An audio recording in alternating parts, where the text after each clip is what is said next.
If folks could come and take a seat, please.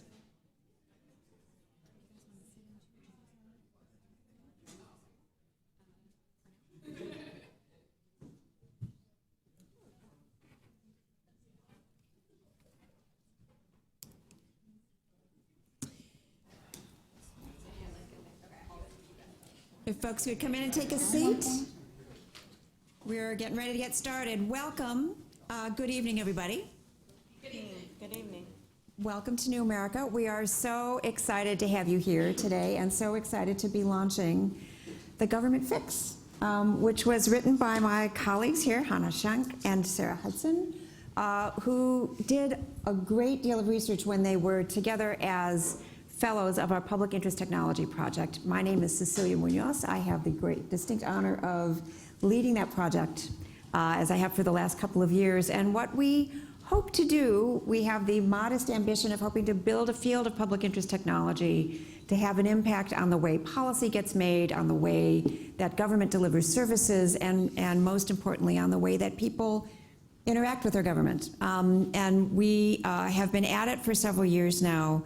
And we started with a class of fellows that Sara and Hana were part of. And part of the work that they did, which they will describe, is a body of research with people who are in this field to help paint a picture for us of what it takes, what innovation looks like in government, what the results can be, and some of what they found you may find surprising. So we are going to start with Hana and Sara talking a little bit about the book. We'll follow with a panel of experts who have, I think every single person except me who's participating this evening has come in from somewhere else around the country. And then we'll have time for question and answers. So without further ado, Hana and Sara.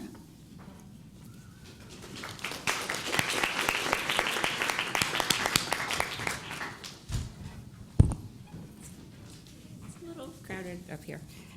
Hi, so I'm Hana of Hana and Sara, for those of you who don't know me. So as Cecilia said, we began researching this topic about 1.5 years ago. We were interested in understanding the government innovation / public interest technology / call it what you want, landscape for two reasons. So first, we had both come out of innovation efforts at the federal level and found them a little bit messy and confusing, and like we weren't totally sure we knew what we were doing a lot of the time. And so we wanted to talk to other people to see, is there somebody who knows what they're doing, and could we talk to those people, somebody who has it all figured out. And then the other reason is that we are both researchers by trade. So if you say to us, there's this new field called public interest technology, we're going to be like, okay, I'm going to need to go talk to a bunch of people and confirm there's a new field and see what that field looks like. So we went off and we did our research. We interviewed about 70 people working in and around government innovation, and I will just use the phrase innovation as shorthand, but sometimes these teams look like they're actually technically called innovation teams, sometimes they're digital service teams, sometimes they are just called public works. So we interviewed people working in these teams at the federal, state, and local level. And one of the things that we found really early on is that this work spreads by exposure. So we talked to people who said, well, we saw the work that was being done in Detroit, and we figured we could do that. So as part of our mandate to build out the field, we wanted to trigger more of those moments by telling those stories and putting them out into the national media and sparking more of those, hey, I could do that moments. So we were doing these interviews, and we were probably about a third of the way through. And I remember very vividly that we were doing an interview when I was on Amtrak. I live in New York and have worked in DC for several years, so Amtrak is my second home, so I was on Amtrak. And somebody was telling us this completely riveting story about procurement. Really. Like, we were on the edge of our seats, like, and then what happened? This story had everything. It had old bureaucratic institutions that didn't want to change. It had late night panicked phone calls. It had Todd Park, for those of you who flying in like at the last minute. It had even this like Norma Ray, Sally Field moment of somebody standing up in a really large meeting and saying, we're all gonna need to switch to Agile. So we were like, so the call ended, we were only able to get through half of the story. And we had the second call scheduled and we were just like, oh my God, what a cliffhanger. Like, how are we gonna, what's gonna happen? But as we kind of calmed down and caught our breath from this story, we started thinking about how are we going to tell this story to people who don't actually work in this field, who don't want to hear procurement stories. The mass media isn't generally like, hey, who's got a good procurement story for me? Like it's hard enough to get good government stories out there. People like to tell bad government stories. For those of us who work in government know. But, the city paved the roads when they were supposed to pave them. And let me tell you how they procured the services to do that. Not so much. So we were talking over, like, how are we going to get these stories out there? And one of the things that we realized was that we needed to divide up the stories into things that we told practitioners and things that we told the general public. And so just a quick shout out, we launched a publication for practitioners called The Commons, where we tell those kinds of stories. And then we thought about, okay, so now how are we going to tell the general interest stories?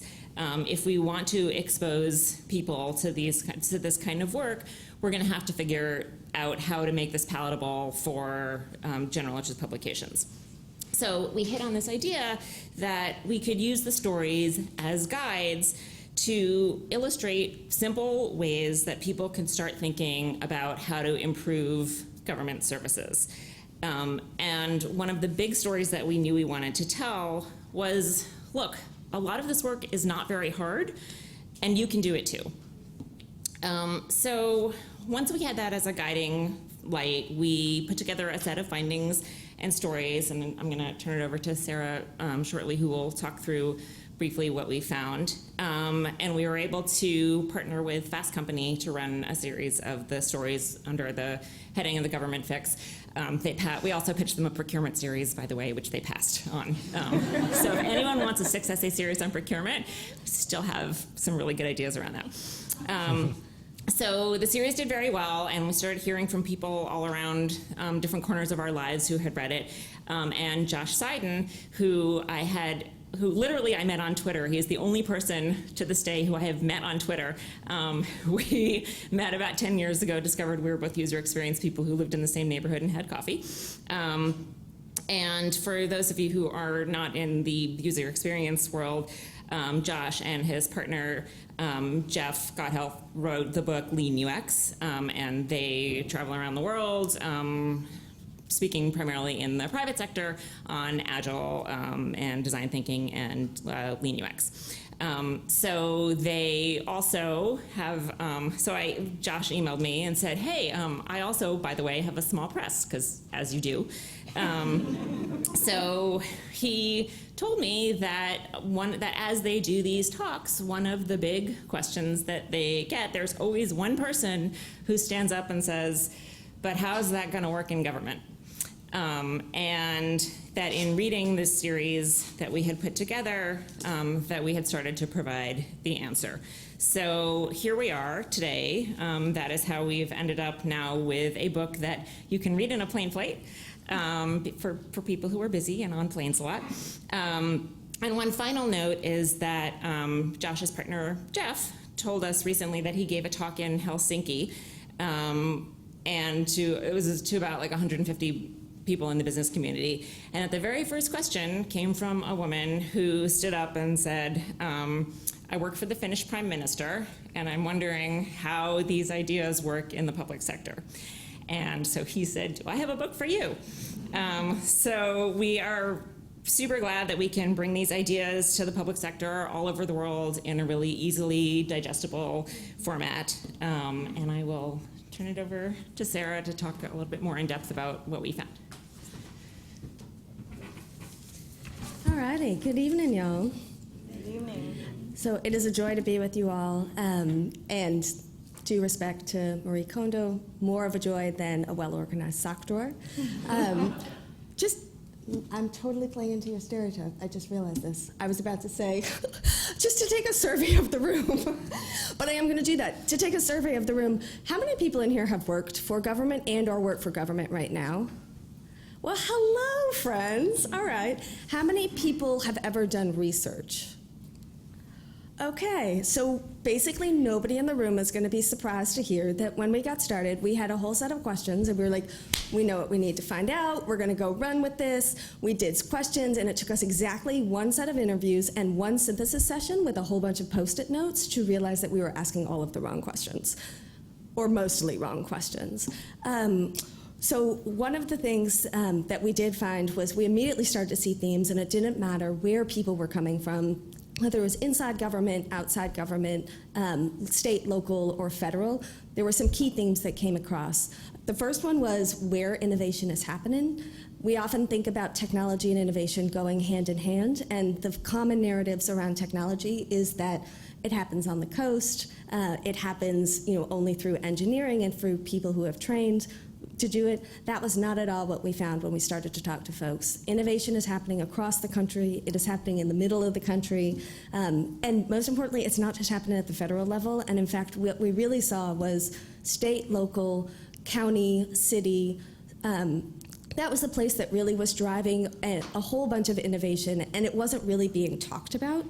And actually, as a sidebar to that, if you haven't seen it, there's some new Americans, Tara McGinnis, another Hana, who spells it the same way, Hana Passon, and Denise Ross created a map that actually is a data visualization of innovation across the country, and it is called, I'm going to get the name right, Network Connectivity Across American Communities, and you can see it at data.newamerica.org, and it's amazing, so it's well worth checking out, but you can actually see right there how there are nodes all across the country where innovation is happening. The second theme that we saw was around what problems people were trying to solve.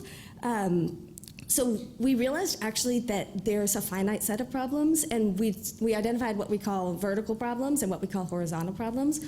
So the vertical problems are like, every city that you live in, you have to figure out how to take out the trash. Every city, every state has to have a disaster response plan. Everybody has a pothole in their community. So what we found was blight, homelessness, child welfare, emergency response, 911. There were common problems that people were trying to solve, particularly at the state and local level, and common solutions that were being built but often in silos. And so that actually led to the second thing which we realized, which was cities are not competitive. People really want to work together, and it's really hard to do that sometimes, which is something we're going to come back to.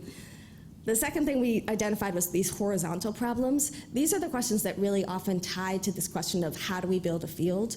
So one might be, how do you actually hire people? What does that look like? Is that a digital team? Is that staff that are integrated into individual departments? Do you create a separate Department of Doing, which was one of our favorite examples from Gainesville?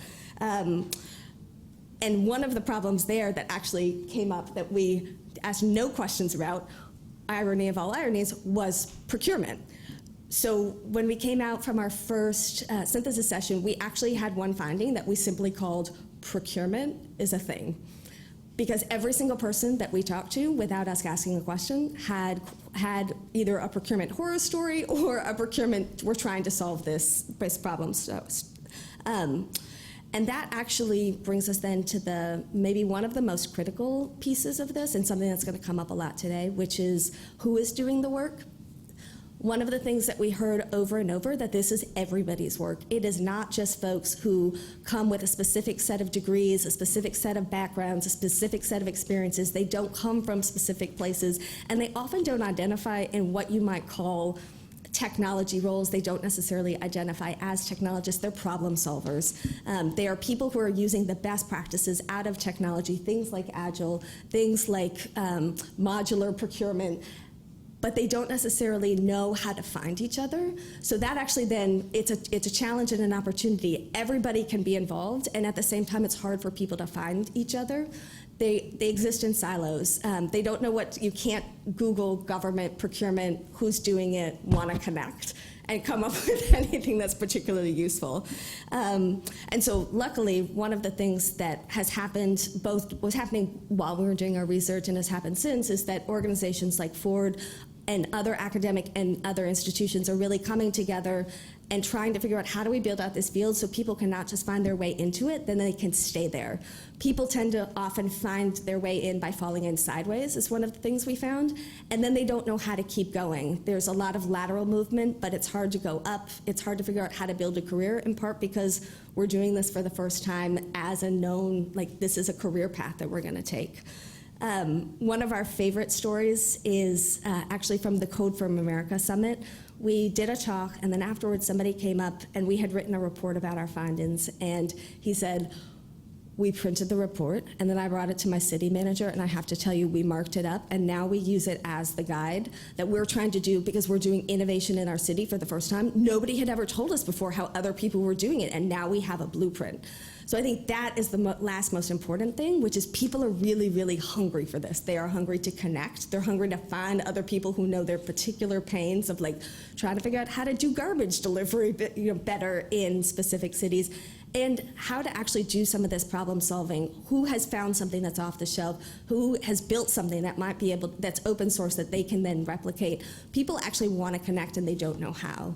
So that is actually the segue by which we're going to pass this back over to Cecilia and our panelists who are going to talk about some of the ways they're doing these things.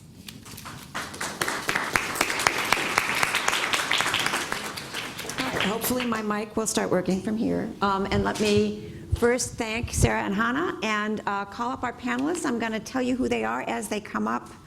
We're going to start with Hyan Sui, who's the Director of Technology Development in the New York City Mayor's Office of Economic Opportunity. She leads an infrastructure team that provides support for data application and digital projects that NYC Opportunity builds. So she's working right at the intersection of tech and public service.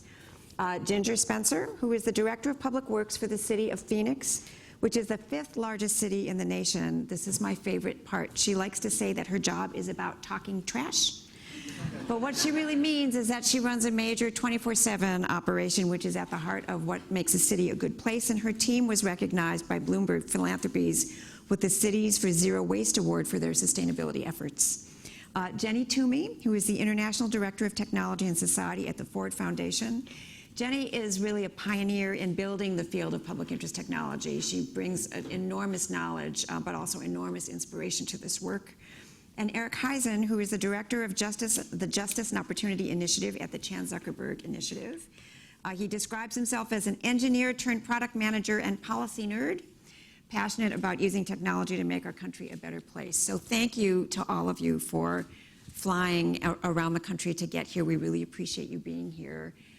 You heard from Hana and Sara that we are people who are passionate about things like procurement, things like government delivering fairly nerdy, fairly basic things that people don't think about until they actually have to get them from the government. And then when they think about it, it usually comes with a groan, right? Our experience of government services is not, the same as our experience of buying shoes or anything else that we can do just with the swipe of a finger. So let me start with Ginger. The book makes the case that successes can often look very small, or they tend not to be big, splashy stories. So I'd love to know if you have success stories that either align with that finding or dispute that finding. Do you have a favorite success story? Okay, so thank you, Cecilia, and thank you, everyone. And ladies, Sara and Hana, just so you know, I get excited about procurement, and I get excited about talking trash. So basically in the city of Phoenix, we are a little bit competitive. We like to have a leading edge. We want to be resilient. And so in order to do that, we have to innovate. And so some of the projects that we've been able to do have been very small, right? You got to start somewhere, whereas other projects have been on the larger scale. So one of the things that we were able to do in the trash industry was we knew that we were sending 1 million tons of trash to the landfill each and every year. And our mayor and city council said this is unsustainable and we have to do something about it. And they basically set a 40% diversion goal from the landfill by the year 2020. And so it was a very ambitious goal. We were only at 16% at the time. And so the question for my team and other city staff was, how are we going to achieve this? And so one of my former employees, she came up with this great idea to do a call for innovators. It was basically a sexy way of saying request for information for those of you in the procurement world. So what we said is we don't have all the answers, right? We're looking for solutions. We know our challenges, but we put it out to the world and said, what are your ideas? And so we received over 100 responses to that RFI worldwide. And then basically what we started to do was plug at each one by one, right? RFP here, RFP there. One of my favorite projects, though, was we had put out an RFP to have folks, if you've ever been to Phoenix, Valley of the Sun, we have our beautiful palm trees. And so the leaves on the palm trees are called palm fronds. We had put out a solicitation and no one bid on it. Then our city manager, Ed Zerker, went on NPR, and at the end of the interview, the reporter said, is there anything else? And he said, if anyone has any great ideas out there about palm fronds, give me a call. And then the proposals started flooding in. So now we actually have a company that is taking our palm fronds and they are turning it into livestock feed for pygmy goats, for horses, for cattle, and it's pretty darn exciting. So that would be my favorite. And this is a crowd which gets excited about stuff like that, for sure. So let me ask Hayan, a lot of the conversations, when you start to talk about innovation at the city level, the conversation moves almost immediately to this notion of smart cities and with the idea of specific technologies. But the Hana and Sara's book documents all kinds of examples of much kind of lower tech things, right? But part of the themes I think that they found is sometimes you have to start small and sometimes it's not so flashy. Is that consistent with your experience? Definitely. So before I get into that, it's worth to say a few words about our office.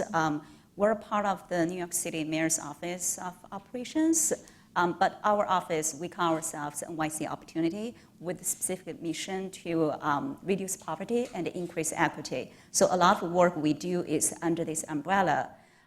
We have a team called a program evaluation team. So my love story, this is kind of old. A lot of you probably have heard about this before, but we just really love this story. It's tax season. So you all know the tax credit program, meaning that if your income is below a threshold and you're working, then you're entitled to receive a certain amount of tax refund. It's a thing everybody knows. But the fact is, for many years, a lot of people, they are eligible for this program, but they don't apply. And especially for those low-income New Yorkers. The reason, a lot of reasons, one of the big ones is the process is very complicated, so people don't know how to go about it. The Department of Finance came to our office. They did a lot of research, and eventually they came up with a solution.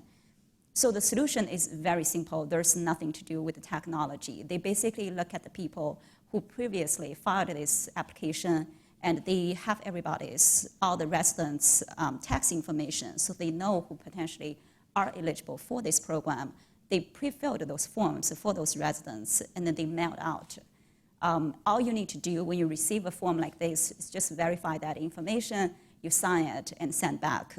I think the number that we have, this program has been running for over 10 years, and average every year there are thousands of people get benefit through this way.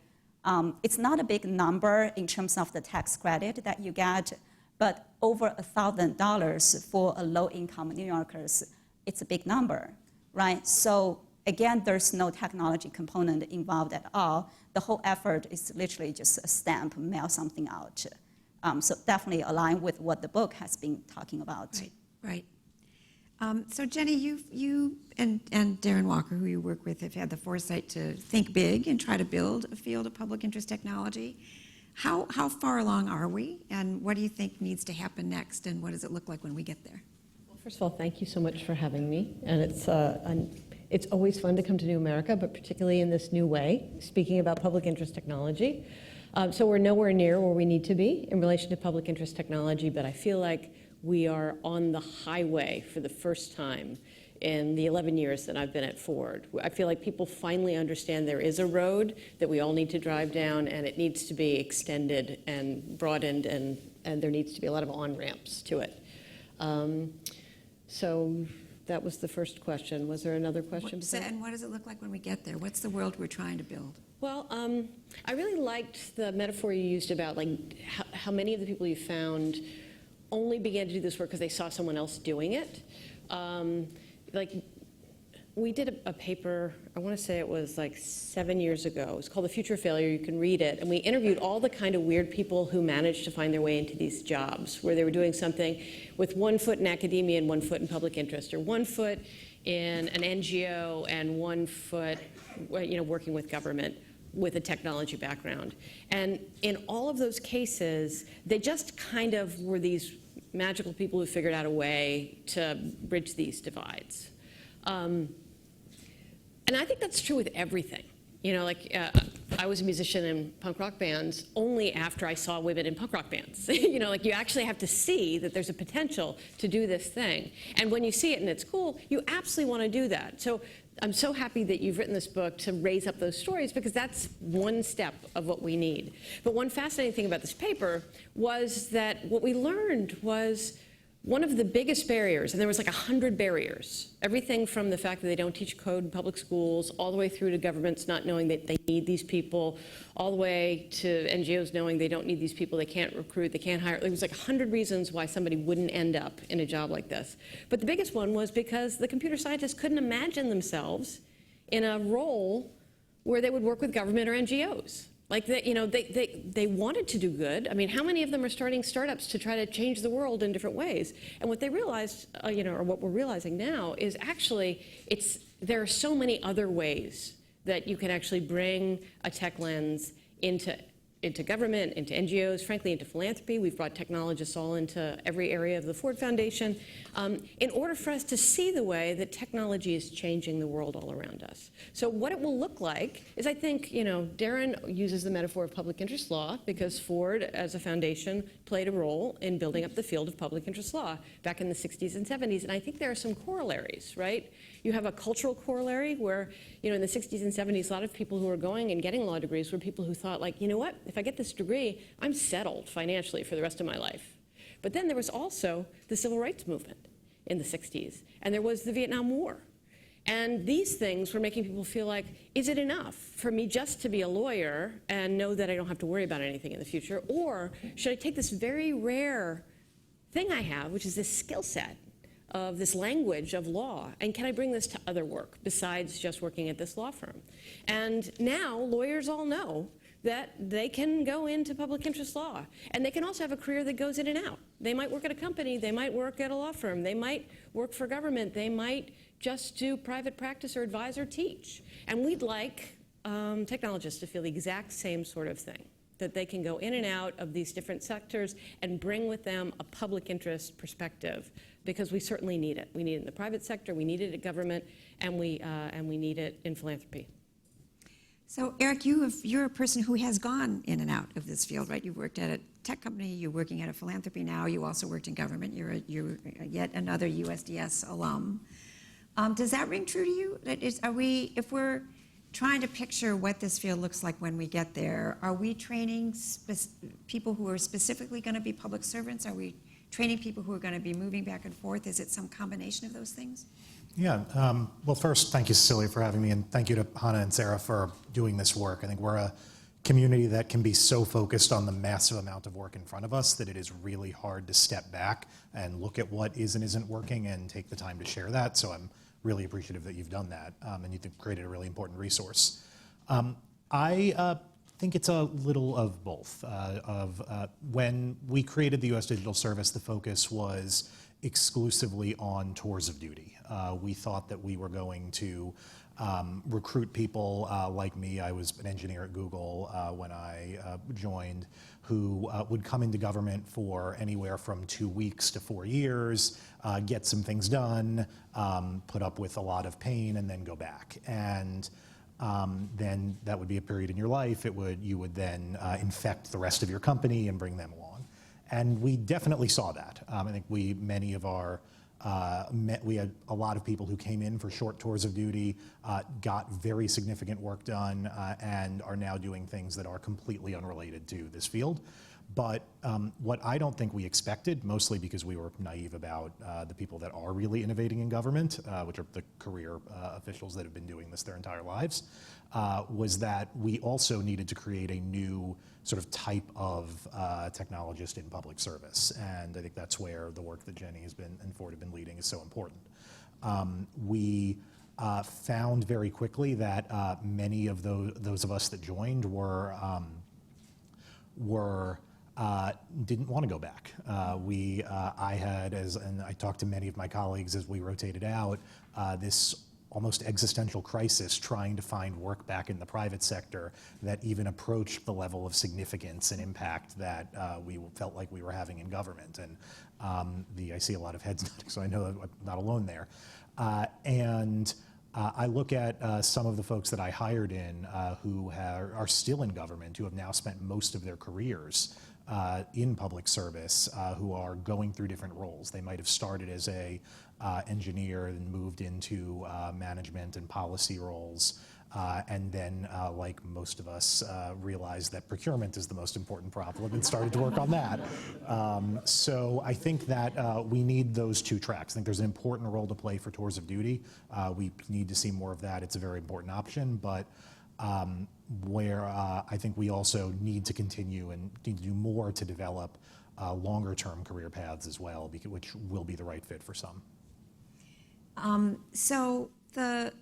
Ginger and Hyan, let me go back to you.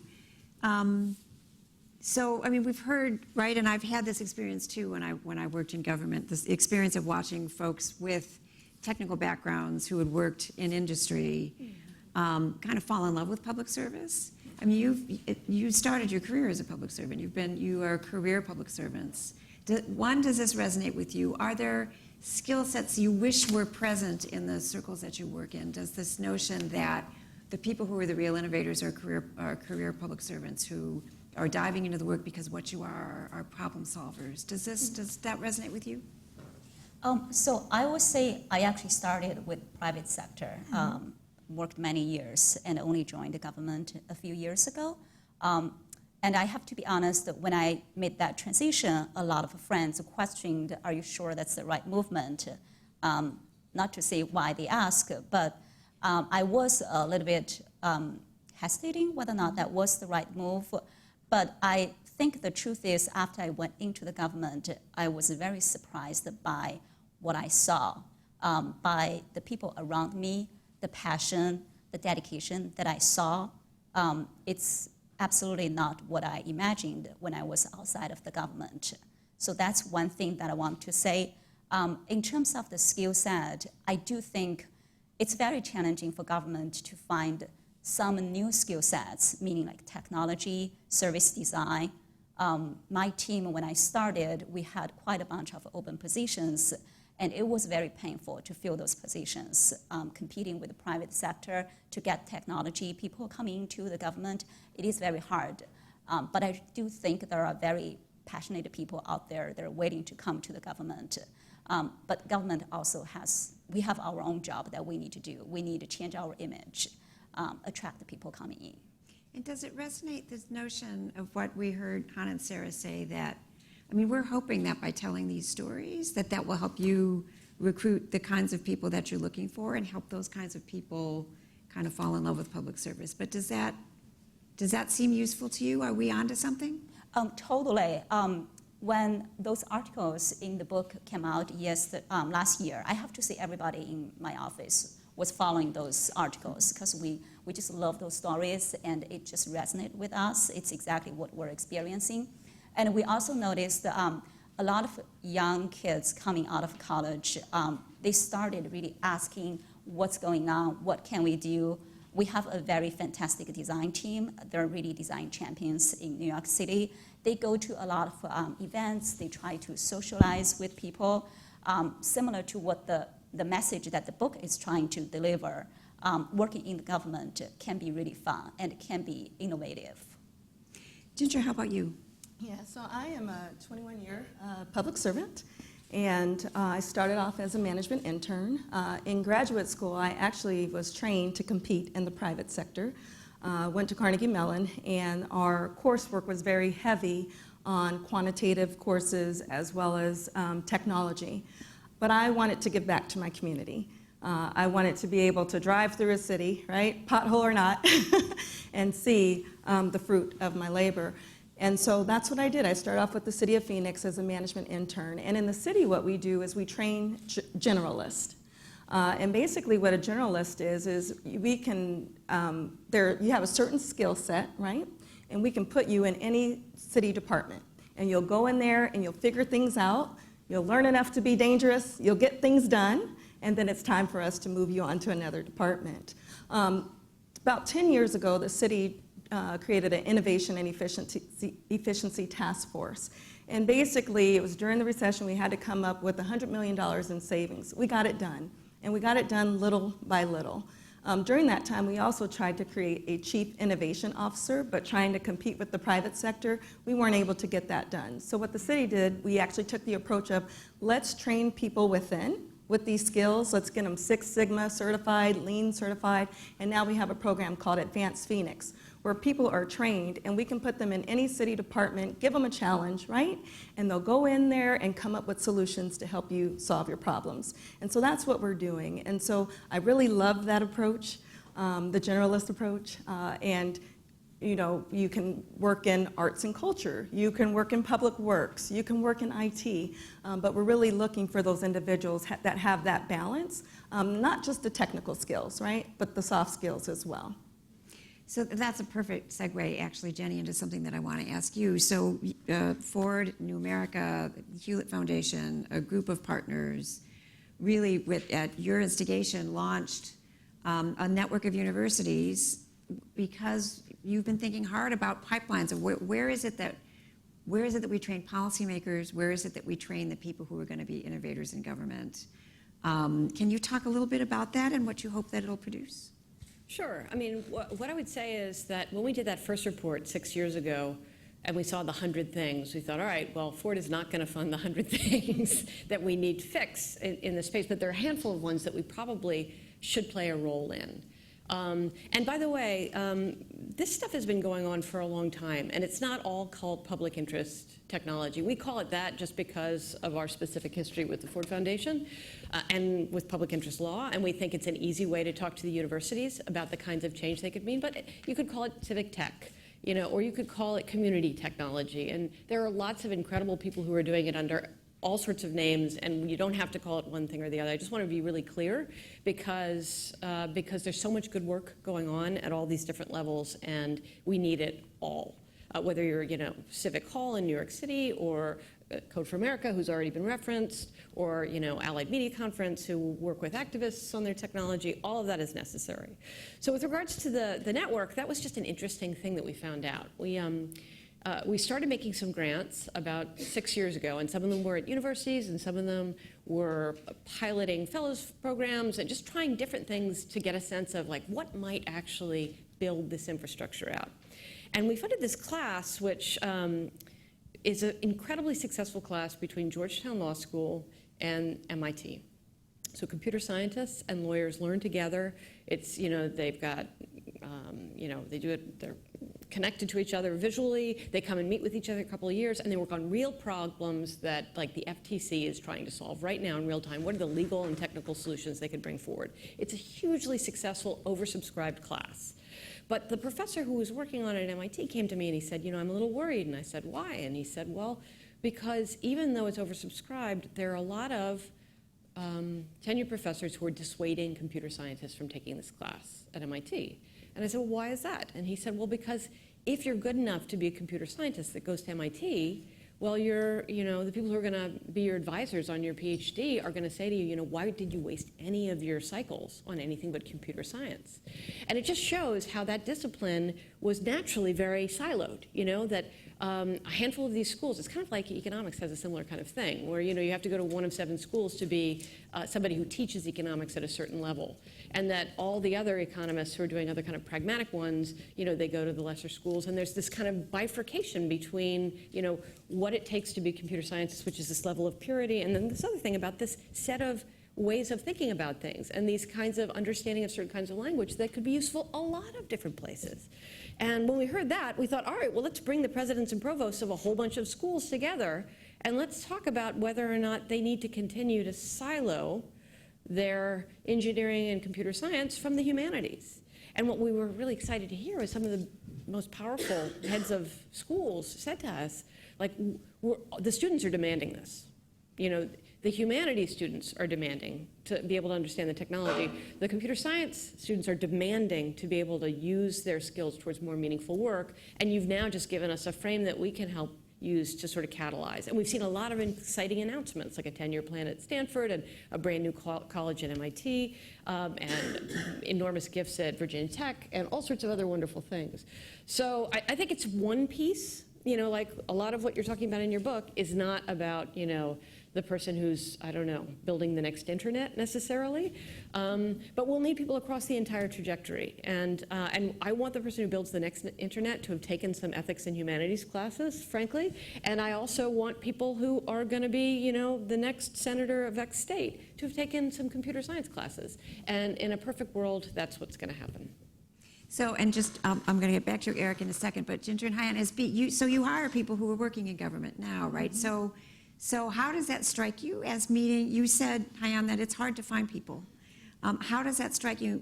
And I'd love to know kind of where you recruit from now and from your end of the pipeline, right? If what Jenny's talking about sort of helps with the supply of public interest minded people with these skill sets, you're on the demand side. Right. So I think there are 2 approaches that we're taking. One is look at who is inside the government and help those people to get new skill set to come into our group, work with us.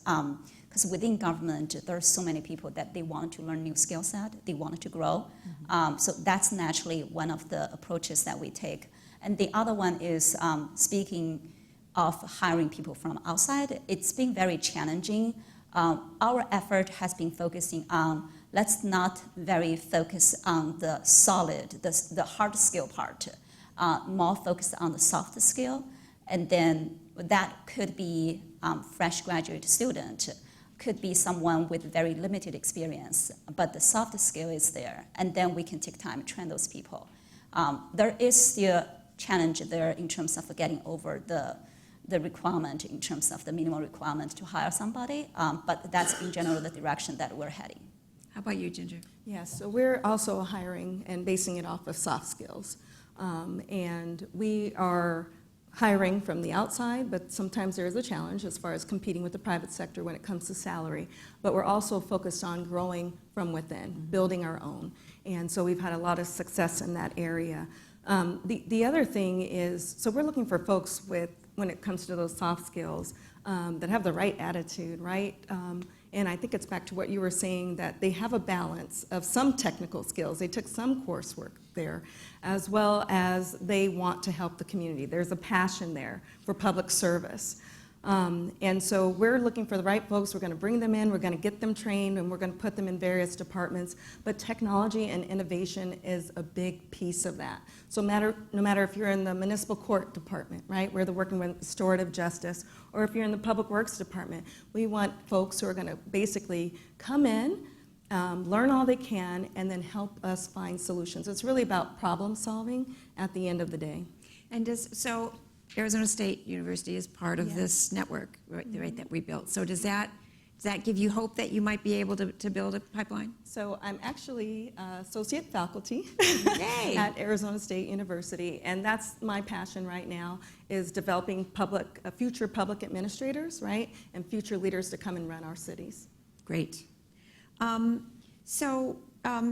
let me turn to you. So in the book makes the point that innovation in the field tends to be slow and small, And like both you and Jenny represent philanthropies that are thoughtful about this and enlightened. But as somebody who deals with philanthropy a lot, frequently the incentives are all about finding big ways to change the world, things that can get to scale, potentially scale quickly.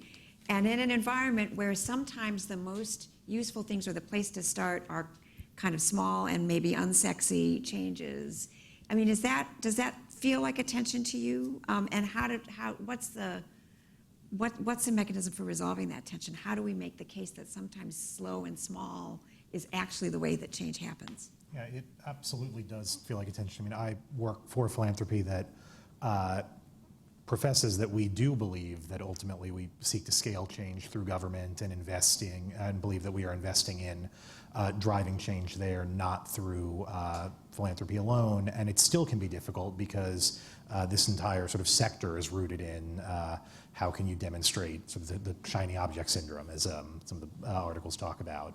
But I know that that's not how change really works. One of my favorite examples from the book is Hana tells a story that we actually worked on together about trying to improve the process of registering for trusted traveler programs like TSA PreCheck or Global Entry, and the sort of accomplishment after 3 months of work was changing a few lines of text on the TSA FAQ on their website, and how that was a huge accomplishment because it was actually what people needed. They were getting the wrong information, and it was correcting that, but also because it got agencies that weren't talking to each other to talk, and started a process that then actually led to a lot more change. And now that I'm in philanthropy, thinking about reporting the impact of a grant as we change some language on our FAQ is really tough to think about. Yep. So I wish I had a silver bullet. I think the sharing examples like this book is a really great place to start. I think we need to be better about celebrating what real change looks like. I think we also need to do more to sort of increase and promote the brand of government, period. Particularly now when trust in government is so low, when it's so easy to associate the work of one administration with the entirety of the public sector, not even just the federal government. Even for large funders that should know better, I think it's really easy to get caught in this trap of avoiding investing in that basic currency of improving how government does business. So I think the more, funders are people too. We read, we watch the news. We are in society and in culture in the same way. And so I think one of the largest things that we can do to impact funding is changing the conversation about government, period, which will have many other benefits as well. Jenny, does this resonate with you as well, this problem? Do you have ideas for us? I don't know. If Darren was here, he would say, the really big problems don't have quick fixes to them. I mean, our major focus at the Ford Foundation is inequality. He refocused all of our work around inequality, and I don't know that there's a quick fix for inequality in a globally connected world. And so I understand that people want to see the return on investment. One of the dangers, I think, of new wealth that's tied specifically to money that's been raised in a business environment is they think they can measure that kind of change the same way they measure other kinds of change. And I think that's very dangerous. That said, the danger of old money is that they don't ever need to change how they do things, and I think that's part of the problem that we have with government, right? Because if you get to be the head of a department in government, or you get to be the head of a foundation, or you get to be head of an NGO, well, you've earned the right not to feel like you're stupid. And technology makes people feel stupid. And so there's been this huge denial of the scale of the shift that we're experiencing. And it's only been in a lot of the crises that have come up, in relation to your work. I'm sure the healthcare.gov gave you a lot of opportunity to change things that were harder to change before than afterwards. So I also don't think it's necessarily slow. Like our network, we talked to presidents and provosts at universities in June. We've announced a network of 21 of these incredibly powerful universities who are going to change how they how they give degrees to students to allow for a lot more intersectional learning. And the fact that they've done it means that the 15 or so other universities who want to be in the network are going to do that too. So did it take 6 years for us to like diagnose a problem and pick something and pilot some things? Yes, it did. But I think we picked a good problem and people made a good case. And so some things move very, very, very quickly. And I wrote one other thing. Oh, and also infrastructure. Infrastructure doesn't have a fast fix. It never does. It really doesn't. There are components of infrastructure that can be made better with quick fixes, like like the problem where governments build all their own technology instead of using off-the-shelf technology. That's a big problem. And fixing that can solve a lot of problems. Or getting the questions right, like you said, that can solve a lot of problems. But yeah, I don't think that the slowness is a problem. I think the fastness is a problem. And if you look at history of philanthropy, funders will want to do the shiny thing, then it won't give them the return on investment, and then they'll back away from it for like a decade. And we saw this like with funders funding websites 15 years ago, or like doing hackathons 7 years ago, whatever, and it didn't have the solution that government had. Well, of course it didn't, it's a component. So I guess that's what I would say. So let me take you back, thank you, to something that Sara mentioned. So she lifted up some work that our colleagues Denise Ross and Tara McGinnis did, which was a map of, they mapped out networks that frequently that philanthropies are investing in or that others are investing in that are designed to solve all kinds of different kinds of problems. There's one that they focused on that focuses on homelessness. There's another that focuses on helping cities develop bike lanes. So it's really a vast array of different kinds of networks around the country. But among the things, if you click on this wondrous map that Sara lifted up, which I also am super excited about, you find that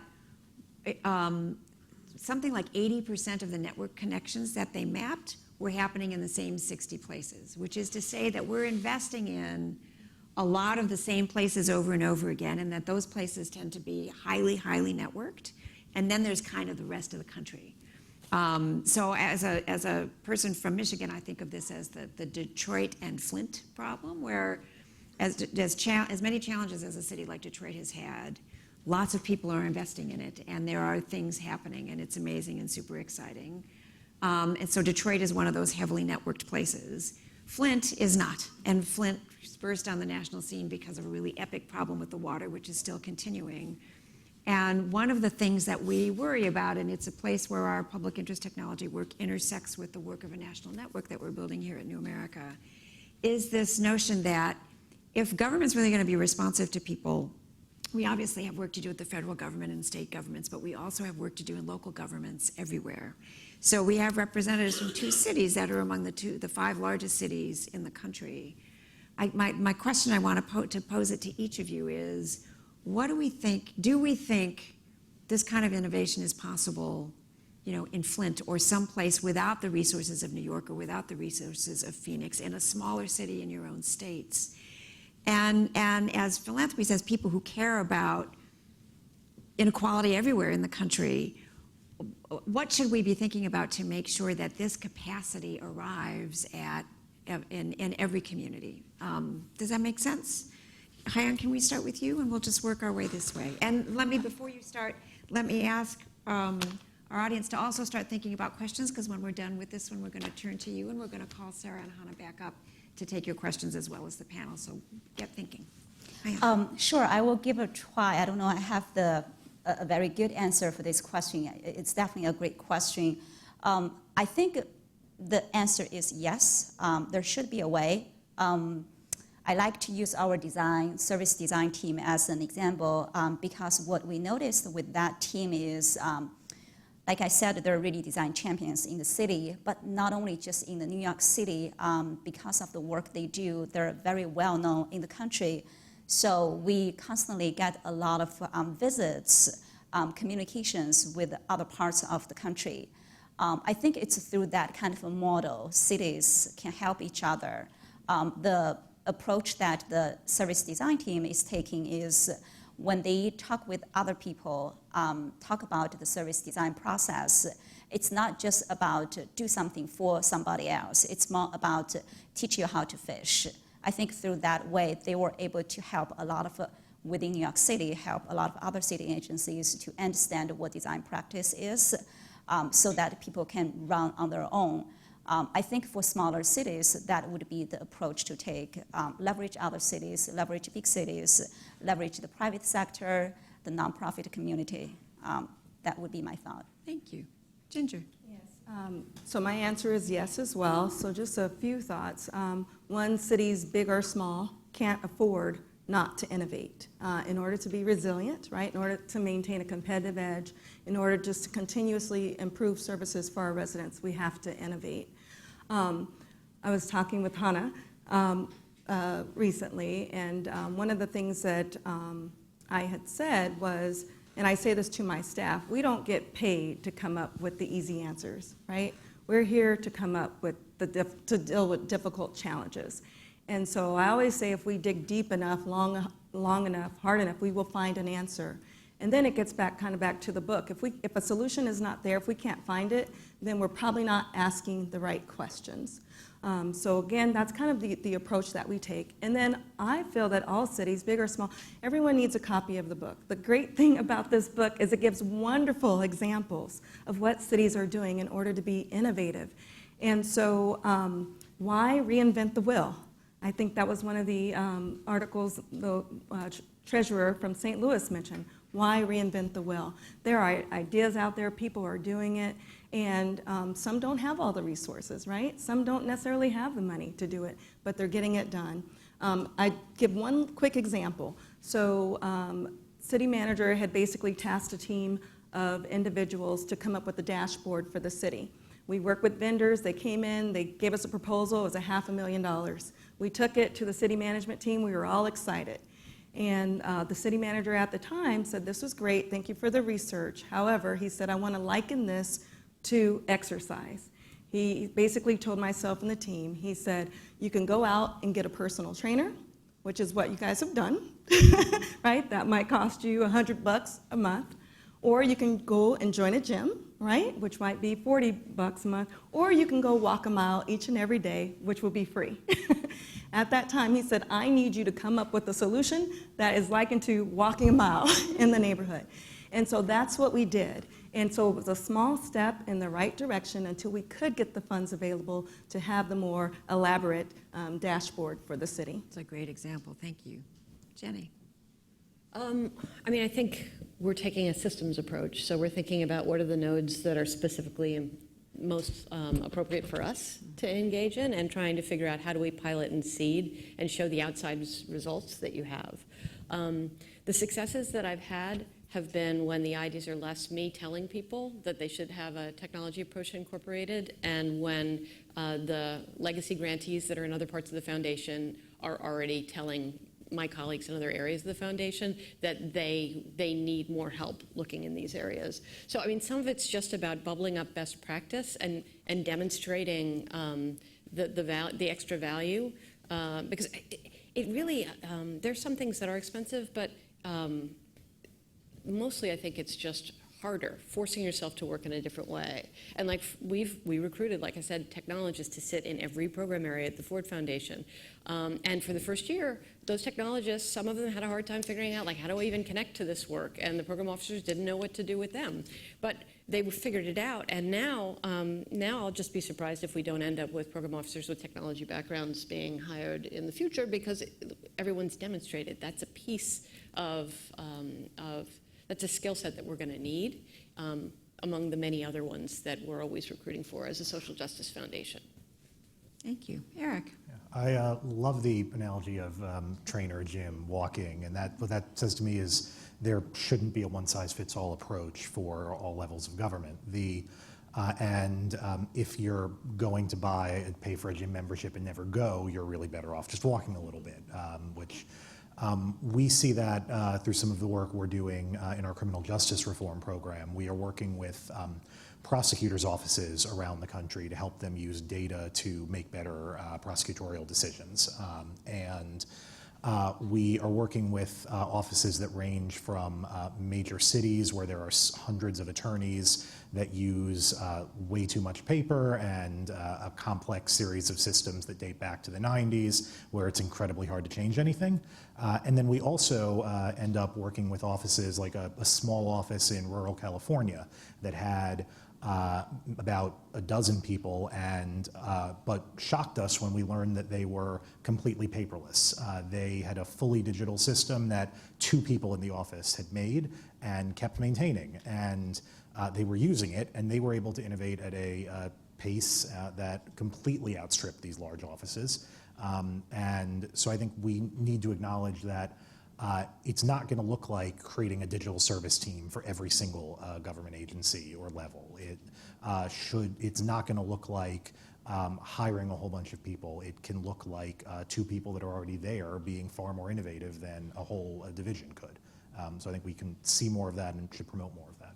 So that's a great note on which to bring Hana and Sara back up because of the limited size. They're going to be sitting behind us because there are folks watching on webcast as well. We want them to be able to see. But I think that is, a great testament to what is important about this book and about the kind of storytelling aspect of the work that we're all trying to do, which is to make it clear and demonstrate that it's possible really for public servants in government at any level and for people who want to make a difference in their communities at any level, that innovation is sort of within your grasp, that there are good examples of people doing it already, and they are not kind of whiz kids from the Silicon Valley necessarily. They are regular folks, public servants, people who are problem solvers. And so at some level, this capacity is available and attainable without having to sort of recruit a hotshot. And that's part of, I think, the message that the book conveys is that this is possible and hopefully possible anywhere. But with that, let me invite Sara, Hana to add anything that you wanted to add based on what you heard in the panel. And if folks have questions, I have colleagues walking around with microphones, so please raise your hands. But anything you want to say before we turn to questions? We could probably add a million things, but I'm seeing hands go up, so maybe let's switch over to the room. All right. Tell us who you are and then ask a question. Hi, my name is Steve Sinha. I'm Executive Director of Empowered to Run.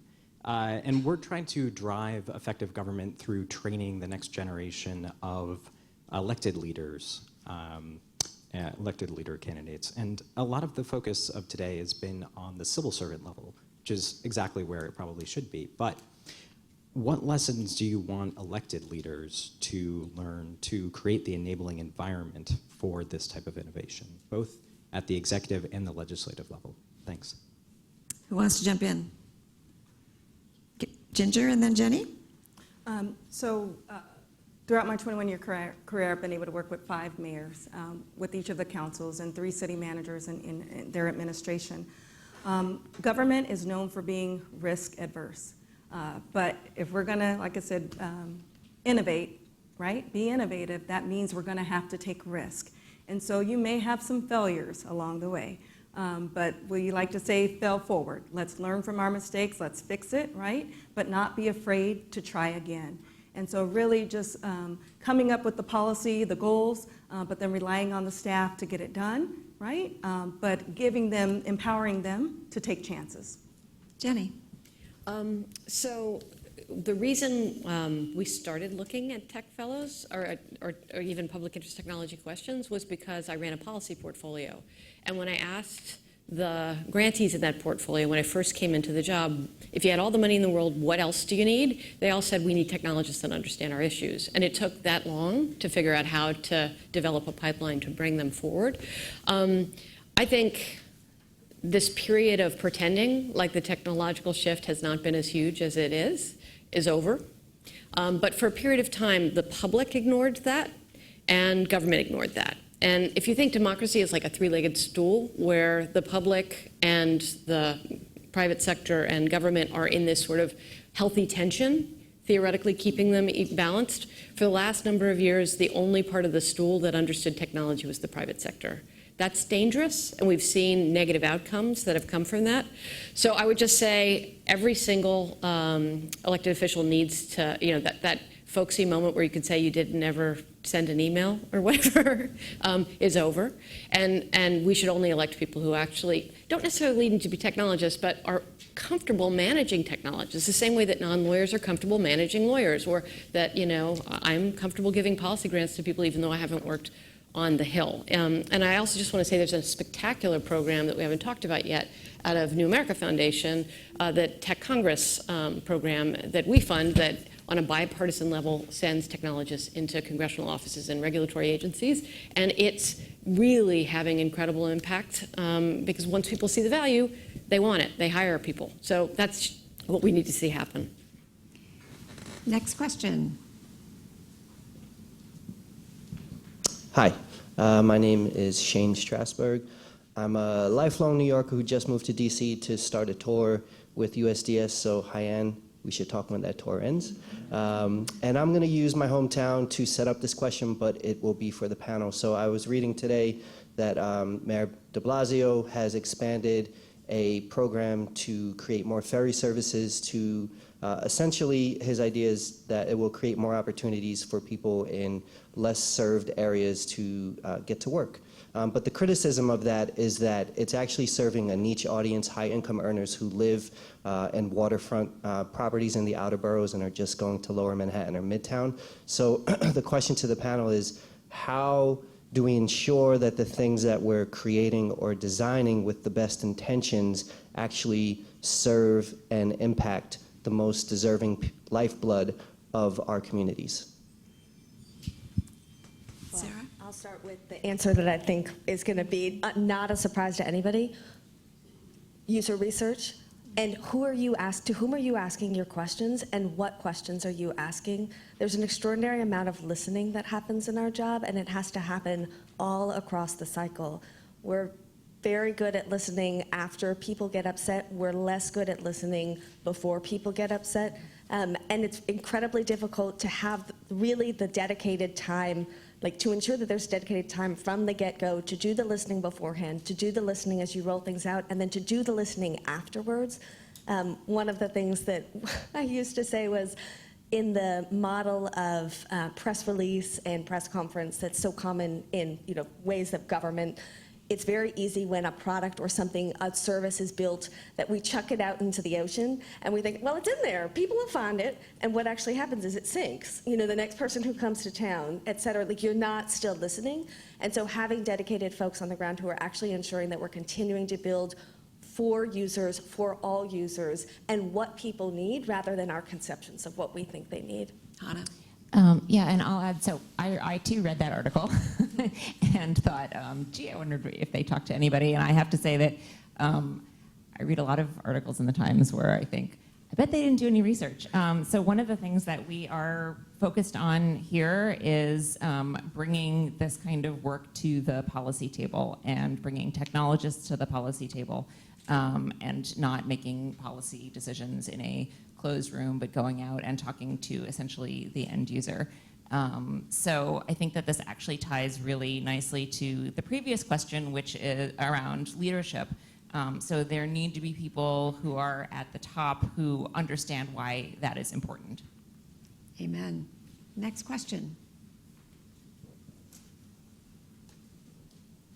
Hi, I'm Andrew Coy with the Digital Harbor Foundation up in Baltimore. But my question actually goes back to something, Cecilia, you asked the panel, and was talking about recruitment into positions in the government. Actually, I had the opportunity through an IPA to serve in OSTP on the Tech and Innovation team from 2015 to 2017, and found that incredibly valuable experience. But there's been some recent comments about public service generally for 18, I think it was sort of suggesting 18-year-olds serving, doing a year of service. But I'm curious, just generally, what would you all, do you think that's a good idea? What would you all see as problems or potential benefits of something like that? Or how would you propose we get more Americans to have the opportunity to spend time tours of service, so to speak, inside government? Eric, do you want to tackle that? Yeah, well, one that is, I actually, when I'm talking to people that are interested in getting into government, I sometimes actually give the inverse advice. When I I'm talking to like a college student who wants to join USDS or get involved in civic tech early on. One of the things that I will often tell them is actually do a couple of years in the private sector first, because it's still an opportunity to build skills and also get some sort of credibility that will let you make a transition and be more impactful later on in your career. So that's sort of the first thing that comes to mind when I hear, well, I think there are many things to think about with national public service early on in careers. I do think that giving people opportunities to develop skills in a wide variety of contexts actually can make government stronger because you are bringing people with more backgrounds together and enabling them to challenge the status quo. So, Anybody have anything they want to add? I'll just add that I think that in this work there are a number of things that I have anyway been exposed to that I start to think this should be a requirement for all Americans. And I don't know about public service, but I will say that I had the opportunity to watch a naturalization ceremony and thought everybody should be required to do this. And recently had spent time with Ginger in Phoenix and saw the landfill and thought everybody should be required to go to the landfill. So maybe we add that to the list. I'll add one thing to that. Going back to Jenny's democracy as a three-legged stool, I think this is actually a huge area of opportunity where industry can really support democracy. And it is things like there's folks in the tech industry right now, and there's companies who really support folks both going to government and coming back, but also like going and getting that experience and then considering it a qualification the way that we might consider like a Teach for America qualification or a Peace Corps qualification. And so they are starting to build within their own institutions policies and procedures around recognizing the value of that as a service that then both a service to the country, but then also a service to the organization that this person might join, and encouraging more of that is an incredible way to continue to build this three-legged stool. So I saw some women with hands up over here, and I want to make sure we have equal opportunity for question asking. Tell us who you are. Hi, I'm Rosalind Miller. I'm a policy analyst with the Better Life Lab here at New America. But before I was here, I worked for local government in the Bay Area. And a lot of what we did was working on smaller incremental change solutions in the city. But whenever we met with neighboring cities and we tried to say, oh, look, we solved this tiny little thing, we had trouble with buy-in from those cities. So my question is, how do you scale up those small incremental change and improve buy-in, especially when neighboring cities may be better resourced or not think the problem is as significant as your city does? City folks, do you want to, Ginger or Hyan? So one approach that we use in our area is regionalism. And we actually have, through our county, it's called Maricopa Association of Governments, different committees by industry, where basically those managers get together monthly, quarterly, and talk about issues that are going on. We did a project around green organics and trying to figure out what's available in the community, and then if we were going to set up compost facilities or anaerobic digesters, where would we best place them? So what we did was we actually worked with Arizona State University. They actually did the research for us and convened all of the various cities. So it was 8 cities, I believe, 2 counties, and 1 tribal nation, and we all came together. Now, some of the other cities did not have the funds to contribute to this project, and so Phoenix, actually what we did was the heavy lifting when it came to the funds, and then we figured out what other cities could contribute, so that way they could be at the table. And so again, it's just about building those relationships and getting out and meeting with folks and find out what they're doing and learn from them as well. Eric? I think that's exactly right. I also would say I think we need to rethink how we're sharing. It's not just case studies or presentations, but can it be code and guides? And an example I would love to give is not cities, but states. One of our partners is Code for America's Integrated Benefits Initiative. So they're working in 5 different states to pilot new ways of enabling people to enroll in SNAP, Medicaid, and other benefit services. And we were at a conference a couple months ago where the states were together, and one of the most incredible things in my career happened. We had a state presenting some of the officials there on some of the challenges they were facing on improving their enrollment process. And after they were done, a representative from another state stood up and gave them the link to their GitHub repo, where they had already been thinking about this problem, had worked on it, had some code up for what they had done, and had a guide on what they were doing. So, and I was floored by it. So I think the more we can encourage sharing in some of these different ways, I think we'll be able to see more of that as well. That's great. There's a question here and then here. Hi, I'm Elizabeth Grossman with the Microsoft Cities team. I do our strategic partnerships. And what I wanted to do was touch on two questions. One is to exactly the point that was just made about the adaptation. So I'm a huge fan of cookbooks and guidebooks, and I mean, I can't cook, metaphorical cookbooks. But what the funding mechanisms are, because it takes expertise and money and investment to adapt. And there's a bias towards innovation, right? We're using that word here in this room. And really what we want to support is implementation, not innovation. And so how do we make those investments? So that's one set of questions. And the other set of questions is, I love this event. It's about mechanisms. And the people who've been doing civic tech for a long time are getting into bigger and bigger rooms for these conversations. But for sustainability, I think, and Hannah and I had this conversation last week, is it's integrating that civic tech work into the sector-specific rooms so that they're at the gatherings of the police chiefs. So they're at the gatherings of the Transportation Resource Board gatherings. And so how do we start to think about, integrating into those? So 2 questions, sorry. Anybody, any takers? On the first point around scaling what's working, I think that the way this happens in government is through procurement, right? You have some amount of new development, someone doing something for the first time, but then overwhelmingly you see a government agency putting out an RFP looking for solutions, and if it's something that's already been done and can be implemented quickly, then all the better. And I think the way that this community gets into that more is by not just going into government, but also starting more companies in this space.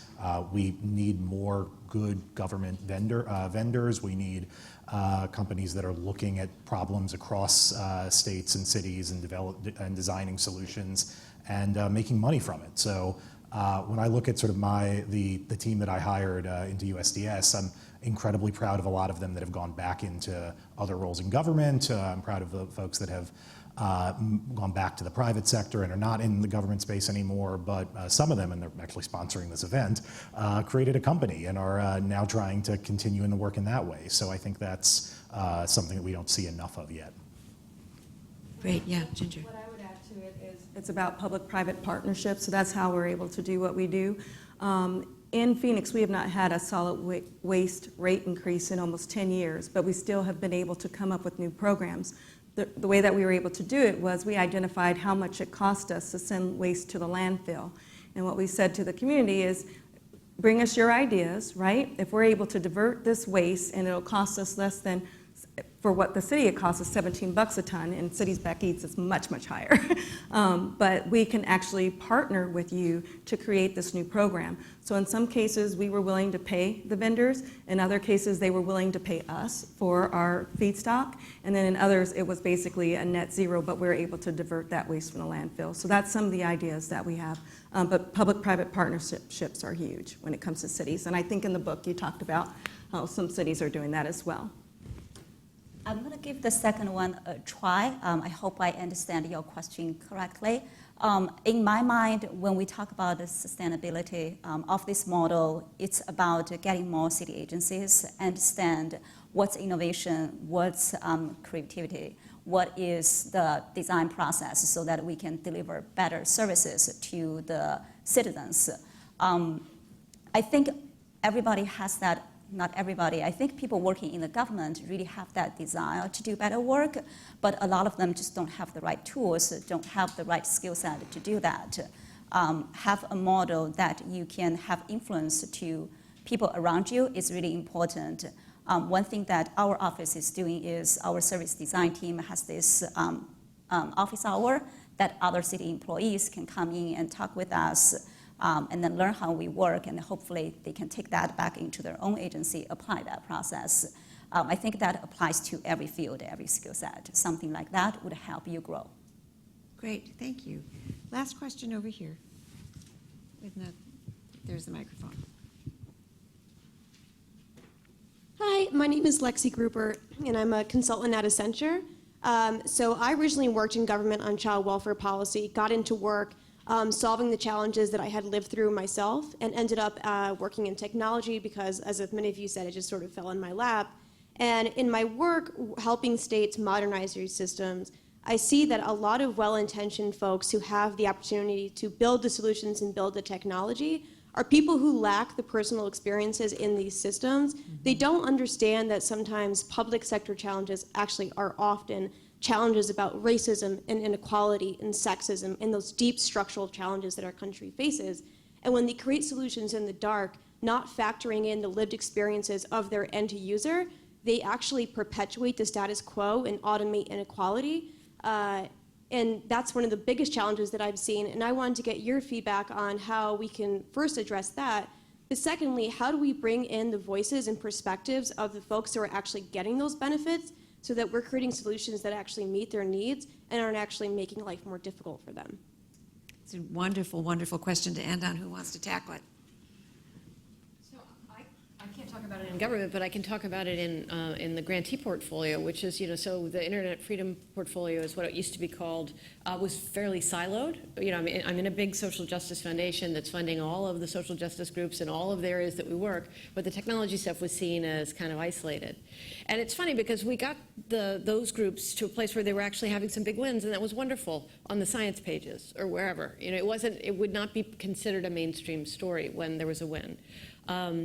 And it was only when a number of civil rights groups and a number of the internet freedom groups began working together that they would actually take all their skills and pick the right problems and work on them together with both the standing, the experience, and the technical skills all together towards a larger goal. And so a lot of, there's another report that came out, every other day there's another report from Upturn about dangers of technology and disparate impact of technologies on communities that that may or may not know this is happening to them. That work on all the criminal justice issues, body-worn cameras, stingrays, facial recognition software, all of this stuff only was able to happen when groups who had worked on civil rights issues for years and years and years sat together with people who actually had technology skills and equally, I always call it third spaces, because people are like, we should just invite them into our space. And that's actually not it. You've got to create a third space where everyone comes in with standing on the thing that they actually understand, and together they scope the problem and do the work. And it doesn't mean that they agree on everything. You get a whole trajectory of people working on different things, but you touch all the different aspects of the landscape in a much better way. And you're absolutely right. That point that I made about when we scoped out everything that was wrong, the thing about not coding in elementary schools in the United States and public schools, we don't have a representative group of technologists, geographically, income levels, race and gender, because of that. And it means we start on our back foot, and we're always competing with the private sector to bring folks into those jobs. So until we solve that problem, we're going to have a lot of problems in the problem area that you raise. So I'm going to take advantage of the privilege of being the moderator to build on Jenny's answer, because this is the question that you asked is actually the reason that I went into this field, in this work, in this organization. I come from a civil rights background. I worked for a civil rights organization for 20 years before I went into government. And among the galvanizing experiences for me of working for 8 years in the White House was recognizing exactly your point, that for 20 years I had been at the National Council La Raza pushing for people with a particular lived experience to be at policymaking tables, doing a primitive version of what I now understand to be user-centered design. Right, and that if we are going to be successful at doing what government must do if we're going to address problems of inequality and the other structural problems that you addressed, it will require that we use the skill sets that we have been talking about, specifically to engage people in the design of policies that affect their lives and in the implementation of the policies that affect their lives. It's not going to be enough for policy nerds like me to do our best thinking on our best day about how to solve problems, because we're not good enough at it unless we're actually engaging the people who are the point of this exercise in the first place. And the good news is, in this country, we have invented the tools that allow us to build those kinds of connections. What we need now is the intent, and to make sure that the people who are making policy are both equipped with the skill sets and the intention to engage the folks who are the point of this whole exercise in designing the policy in the first place. So I think the hopeful thing is that that capacity exists. It's what Hana and Sara documented. It's what the people on this panel and many people in this room are working on. We just need it to go global in a really big way. And the good news is there are very good people working on it, telling the stories, kind of in love with the notion of public service, working to make it happen. So on that very hopeful note, let me thank you for being here, thank our panelists for flying across the country to be here, and especially thank and congratulate our co-authors on this book. Thank you all so much.